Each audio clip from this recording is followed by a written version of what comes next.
There's no feeling more intense than starting over. If you've broken your Scratch project moments after you've shared it, as I have, or you spent hours working on a project only to notice too late that one of your sprites has unexplainably gone missing. If you've made use of that difficult to name thing of thing block within the sensing category, amazingly useful but capable, due to a Scratch bug, of leaving you crying as it dumps all your scripts in one big unordered heap.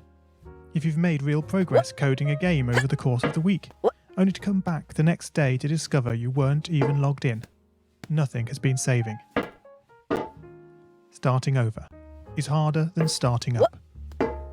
If you're not ready for that, like if you've already had a bad day at school, then what you're about to go through may be too much. Feel free to go away and come back. I'll be here. Alright, thanks for coming with me on this trip. I'll understand if you need to take a break at any point. Just find a safe place to stop and remember to pause the game by pressing P. On Scratch you can find loads of remixed or reimagined recreations of existing games, and with good reason.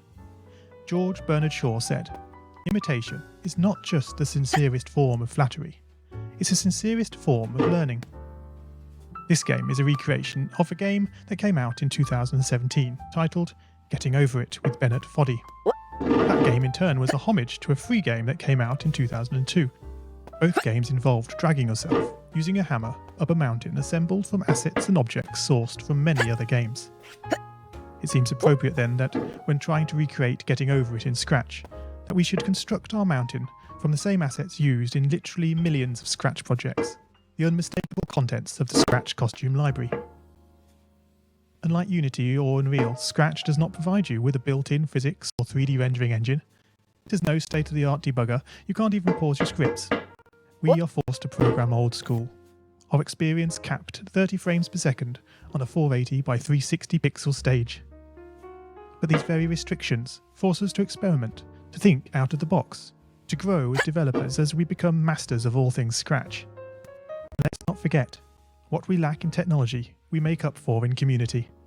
This fantastic bunch of budding software engineers, building, learning, creating, playing, remixing, as diverse a group of people as the very Scratch assets we now so skillfully attempt to ascend.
Oh man, you lost a lot of progress.